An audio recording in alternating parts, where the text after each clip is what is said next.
जी, आज जो प्रेस वार्ता की है, क्या कुछ मामला? आज जो प्रेस वार्ता है, एक तो देहरादून में जो किसानों की जमीन का मामला है, वहां पे थाने का घेराव है।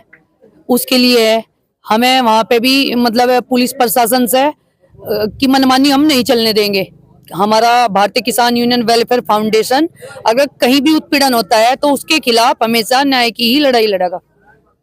एक और मतलब वाल्मीकि में समाज की जो बेटी का मामला सामने आ रहा है, क्या है मामला? बेहेट तहसील सहारनपुर में एक बच्ची है वाल्मीकि समाज की, और लगभग 16 दिन से ज्यादा की बात होगी। पुलिस प्रशासन कहीं ना कहीं वहां कमजोर दिख रही, उस पर कोई कार्रवाई नहीं हो रही, सिर्फ संतुष्टि दे देते हैं और उस पर कार्रवाई नहीं कर रहे। यदि जल्दी से जल्दी कार्रवाई नहीं हुई तो हम थाने का घेराव करेंगे। हमने पहले भी ये सूचना दे दी थी पुलिस प्रशासन को, तो एसडीएम के आश्वासन पे हमने वो धरना कैंसिल कर दिया था। लेकिन अब हम उसे अगर नहीं उस पर कोई कार्रवाई हुई तो जल्दी हम 28 जनवरी के बाद थाने का घेराव करेंगे। क्या मानते हैं 28 तारीख का जो कार्यक्रम देहरादून में होने जा रहा है और उसी दिन में पीएम भी वहाँ पर पहुँच रहे हैं मोदी जी, तो क्या रैली में सफल होगा? क्योंकि किसान पहले है, प्रधानमंत्री भी किसान से ही बना है, किसान का सम्मान पहले है। अगर मतलब किसान का उत्पीड़न हुआ तो इस चीज पे तो मोदी जी ने भी ध्यान देना चाहिए कि किस उस पे है, तो किसान पहले है। अगर आपकी मांगे सही तरीके से ना रखी गई तो फिर अगला क्या कदम लेना है? अनिश्चित धरने पे भूख हड़ताल भी करनी पड़ी तो हम वहां पे बैठेंगे।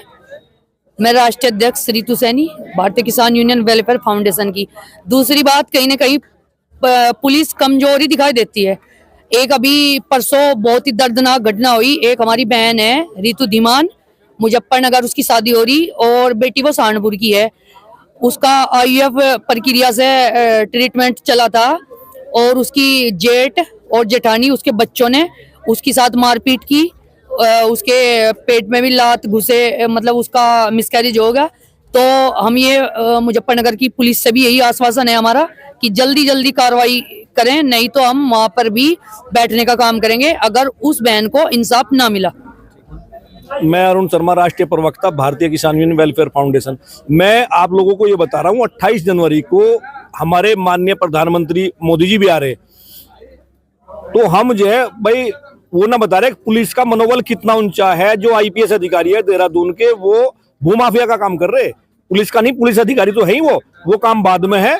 भूमाफिया बने हुए हैं और भूमाफिया के साथ पार्टनर है, क्योंकि भूमाफिया राजेंद्र अग्रवाल ने ही ये बताया है। मेरे साथ में आईपीएस उनके फोटो दिए, उस किसान परिवार को दिखाया और पुलिस के छोटे कर्मचारियों ने हमें बताया। इसीलिए प्रेमनगर थाने में 28 तारीख को ही धरना है।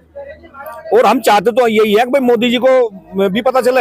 हम तो मोदी जी का सम्मान करने के लिए यहाँ धामी जी से और पीएम हाउस से पगड़ी बांधने का प्रोग्राम था हमारा।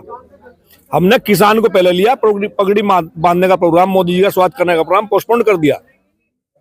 हम क्या मानते हैं कि भारतीय जनता पार्टी में ये जो कहते हैं कि सबका साथ, सबका विकास और सबका विश्वास, और जहां पर मतलब किशोरी मतलब नाबालिग युवतियों को भी दिन दोली मतलब गायब किया जा रहा है। देखिए ये ऐसा नहीं, ये बेट का मामला है। 13.5 साल की नाबालिग लड़की है, वो पिछले 16 दिन से गायब है।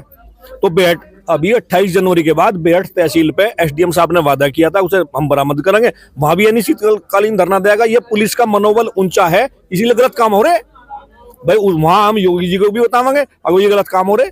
पुलिस ध्यान नहीं देती, केवल लॉलीपॉप देती है। क्या नाम है आपका? मेरा नाम जी, किस मतलब विषय को लेकर मैं प्रेस वार्ता कर रहे हैं आप? मैं तहसील अध्यक्ष बेहट जिला सहारनपुर, और हमारे यहाँ विषय सबसे बड़ा गंभीर विषय है कि हमारा बेहट कोतवाली पड़ती है। वहाँ पे जैसे वाल्मीकि समाज की 13.5 साल की लड़की है जो 3 तारीख से गायब है। अब तक जो है एसडीएम साहब के आश्वासन पर ही हमने धरने की बात कही थी, एसडीएम साहब के आश्वासन पर ही हमने धरना स्थगित किया था। लेकिन हमें ऐसा लग रहा है कि कहीं ना कहीं पुलिस की मिलीभगत है उसमें। तो 28 तारीख में जो हमारा कार्यक्रम है प्रेमनगर में, देहरादून में जो थाने पर कार्यक्रम है, उसमें हम बड़ी संख्या में ट्रैक्टर ट्रॉली और कारों के साथ में पहुँचेंगे लश्कर के साथ। और उसके तुरंत बाद वहीं से ही हम उसकी घोषणा करेंगे, क्योंकि बेहट तहसील पर भी हमारा एक बहुत बड़ा आंदोलन होने जा रहा है। क्योंकि उस लड़की का अब तक कोई अता पता नहीं है, उसके बारे में कोई सूचना नहीं। कौन से समाज की लड़की है? वो वाल्मीकि समाज से है।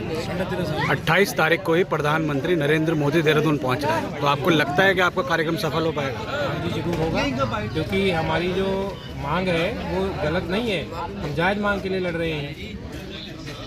ठीक जी, आज एक कार्यक्रम हुआ, क्या कुछ कहना चाहेंगे चटवाल? भाई मेरा नाम प्रियव्रत है, पूर्व ब्लॉक प्रमुख भादराबाद, और इस संगठन ये भारतीय किसान यूनियन वेलफेयर फाउंडेशन का राष्ट्रीय सलाहकार हूँ।